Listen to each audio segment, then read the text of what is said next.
So the whole story of Idea Spice is really about serendipity. Today is really about thanking you. With the powers that are vested in me, I now pronounce you in your chosen field of brand nurturing, Zen Master in a suit.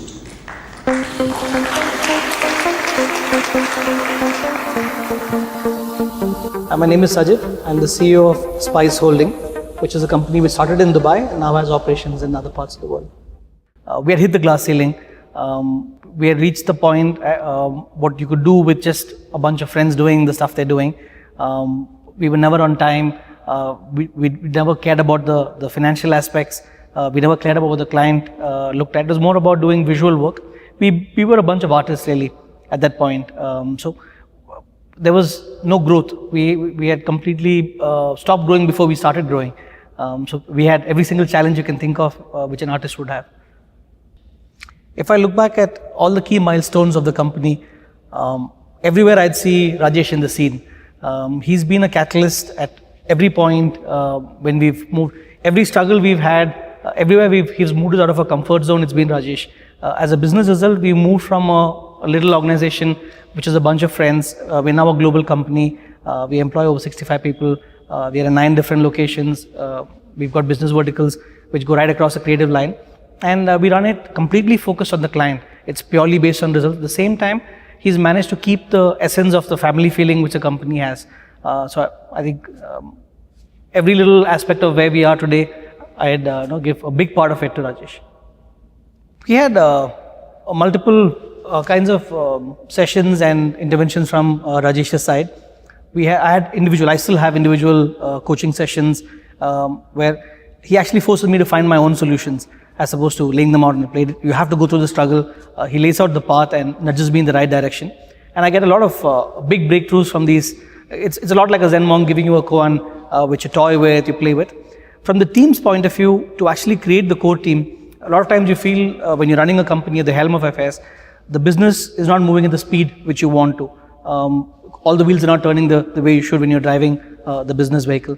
So we've had a lot of sessions where the team is taken offside. We've had 2-day sessions, which is the famous base camp session with Rajesh has, and everybody has come back, completely moved to another level.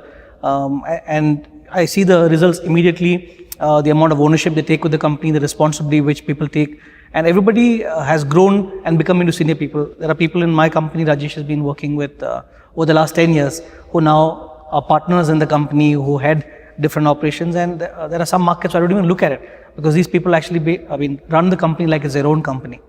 What happens during Rajesh's workshops is the whole team goes through a process which his name is apt. The chrysalis process is where you have a cocoon, the caterpillar becomes into a cocoon, and it's got to struggle when it comes out and becomes into a beautiful butterfly. So if you try and help the cocoon and get the butterfly dies. So I think the analogy of chrysalis is exactly the process he follows. I've seen the team where they toy with questions, they go deeper into their own life. Answers are not given very easily, but everybody walks out at the end as a much better person, a better business person, a better leader. So in all aspects, I think chrysalis is a perfect analogy for what Rajesh does.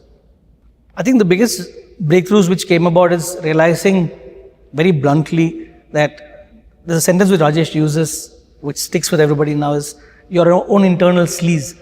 The word sleaze is something which jolts us and reminds us that we are in the business for our clients, that everything is about the results. It's how do you work like a well-oiled machinery to deliver results for your clients, for your consumers.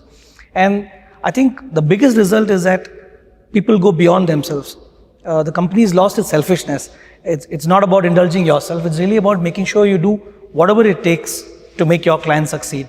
I think that's ingrained very deep into everybody. Every single person, be the person who picks up the phone, to the person who's driving the car, it's completely focused around the client, and including me, that the company is there to serve a purpose and to build rapport with the client and to be their best friend while you're actually solving their problem. I think a combination of the programs and personal intervention or personal sessions with Rajesh, I think, which is a mirror of what the company is going through. Many times I have struggled with, do I have to take a decision to be a designer or a business person? Do I have to wear these different hats? And I think there's always been the tear or the whole worry between, are you losing out on one? I think Rajesh is the person who's actually taught me about how you can use both aspects, and you don't have to actually let go of either or, and to be comfortable in both roles, and the shift has been gradual. He's always spoken or coached me or spoken about different aspects which have got these little shifts in me, to a point where I've realized how to be able to take a bird's eye view, to be able to chunk up and look at the business and look at the beauty of the design of business, how I can actually use the skills I've got from problem solving to use it for the other clients.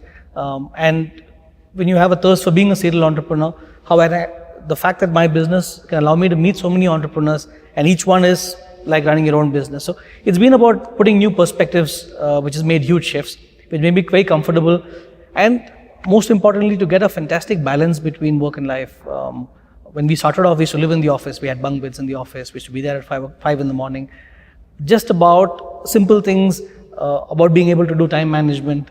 These simple differences which have made a huge thing to actually make sure people leave the office and not have people work late. So all these little inputs have made dramatic differences in my work-life balance and the way the office is also.